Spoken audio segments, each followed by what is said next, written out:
तो बात करते हैं, ठीक है। परमेश्वर केयर करता है, हम बोलते हैं ना, परमेश्वर केयर करता है। जैसे हम अपनी बच्चों की केयर करते हैं, परमेश्वर भी हमारी केयर करता है हमेशा। तो कई बार वचनों में कहा है कि मैं तुम्हें कभी नहीं छोड़ूंगा, मैं तुम्हें कभी नहीं त्यागा। वो हमेशा हमारी केयर करता है। यहाँ पर एक वचन कहता है, अपनी समस्त चिंता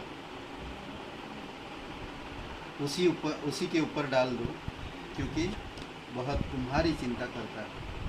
समस्त, ये इस प्रकार कहता है यीशु मसीह की हमारी जो सारे चिंता, जो कुछ भी हो, भविष्य का, वर्तमान का, हर एक चिंता, हम इनकी पढ़ाई, मैं कई बार देखा हूँ कि जब से मैं बिलीव करता हूँ परमेश्वर को, मैं कई बार असफल था मेरे जीवन में। अगर देखा जाए, मैं अगर देखूं तो मेरा जीवन असफल था, परंतु मैं जब परमेश्वर में बिलीव किया और परमेश्वर में भरोसा रख के हर एक काम किया और उसकी केयर को ना, उसकी जो मेरे ऊपर ध्यान देता, मेरा जो चिंता करता, मैं उस पर ध्यान दिया, तो मैं देखा कि परमेश्वर हर चीज़ ऑटोमेटिकली करता है।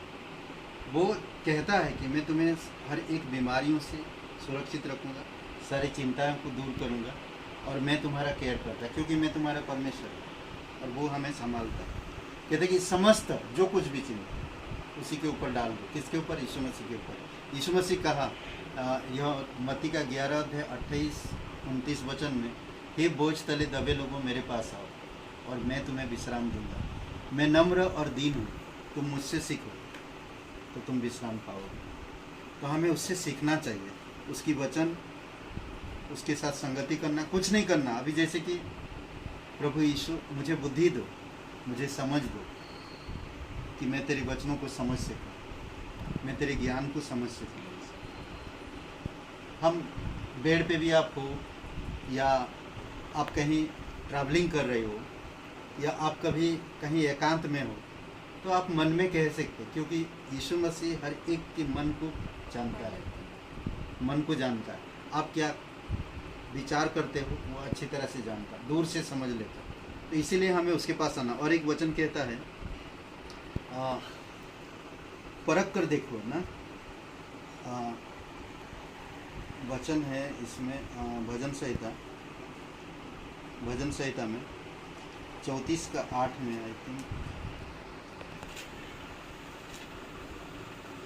34:8 है।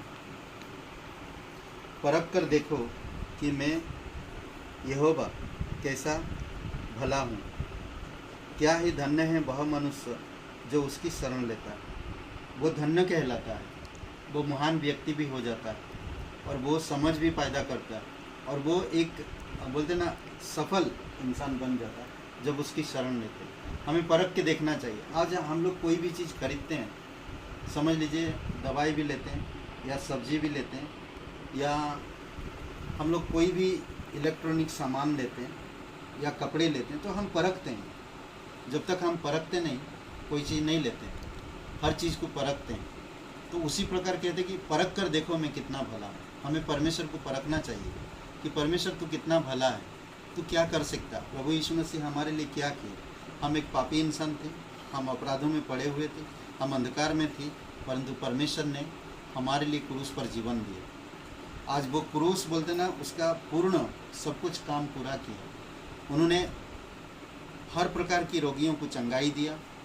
उन्होंने जो बिखरे हुए परिवार को या टूटे हुए परिवार को बसाया, या जो मार्ग से भटके हुए लोगों को सही मार्ग दिखाया, और जो पूरी तरह से जीवन से निराशा हो चुके थे उनको आशा दिया। और इस प्रकार से परमेश्वर ने हमारे लिए प्रभु यीशु मसीह क्रूस पर जीवन दे दिया और तीसरे दिन मरे हुए से जी उठे। वो जीवित है और वो हमेशा के लिए जीवित है। वो कहता आज काल और युगान युग हमेशा वो एक सा है, वो कभी बदलता नहीं। एक वचन कहता ना, नीति वचन संभवोपदेशक 3 अध्याय और वचन 13, देखिए एक मिनट मैं पढ़ता हूँ। संभवोपदेशक 3 अध्याय वचन 13,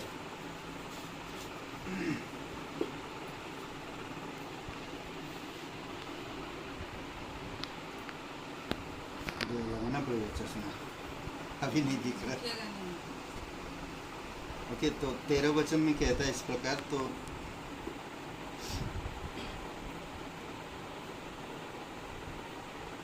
यह भी परमेश्वर का वरदान है कि प्रत्येक मनुष्य खाए पिए तथा अपने परिश्रम में सुखी रहे ना। हर एक मनुष्य, परमेश्वर चाहता कि हर एक मनुष्य उसको जो जानता है, परिश्रम करता, खाए पिए मस्त रहे।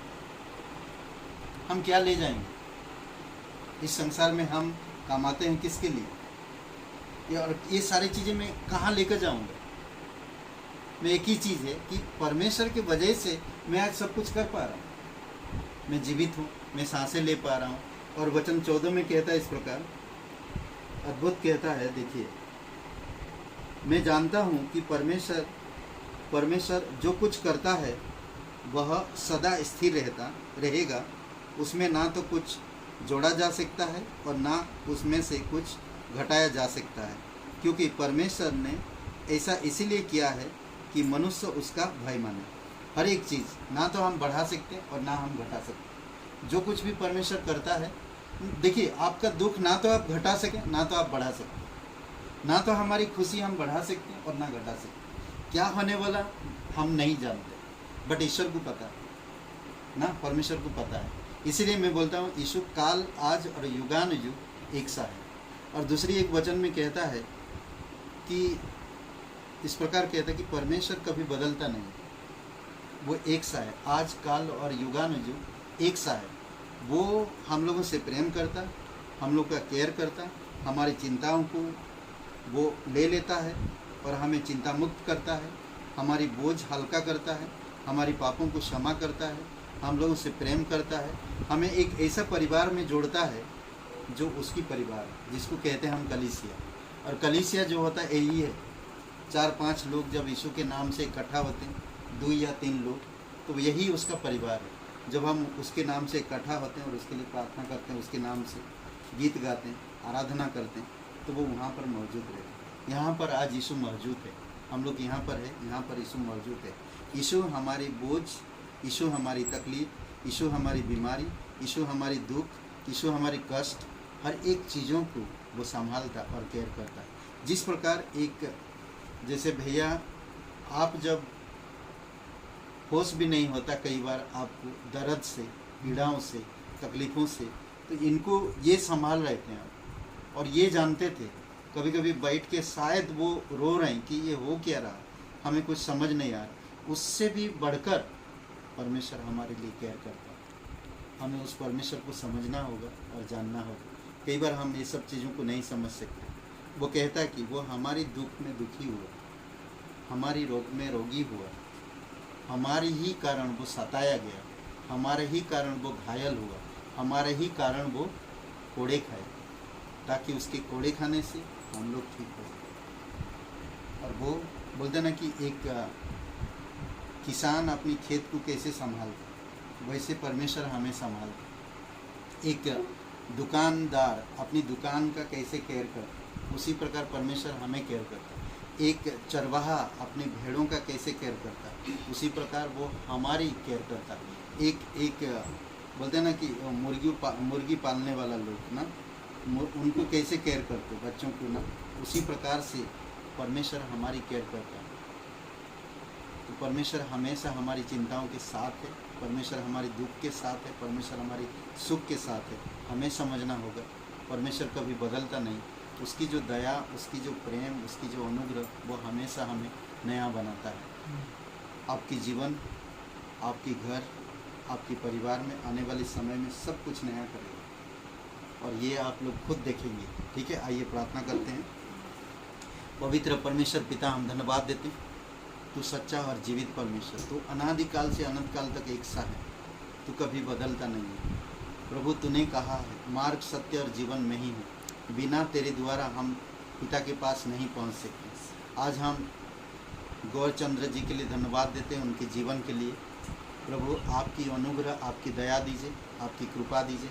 उनकी पत्नी, उनकी बेटी के लिए प्रार्थना करते हैं, आपकी दया, आपकी कृपा रहे। प्रभु यीशु, इस घर में अगर किसी का भी टूना टूटका या बुरी नज़र पड़ी हो पिता यीशु, तेरे नाम से दूर होने पाए। आज से, अभी से और इस घर में कभी भी किसी का भी बुरी नज़र या टूना टुटका इस घर में प्रवेश ना कर सके। इस घर में तेरी उपस्थिति बनी रहे पिता यीशु, तेरे लहू से और तेरी उपस्थिति से इस घर में तेरी सामर्थ्य में उपस्थिति रहे पिता। तू सच्चा और जीवित परमेश्वर, दयालु और कृपालु परमेश्वर, धन्यवाद देते, विश्वास के साथ प्रार्थना करते, यकीन करते तू हमारी प्रार्थना सुन ले। यीशु मसीह के नाम से मांगते हैं, आमीन।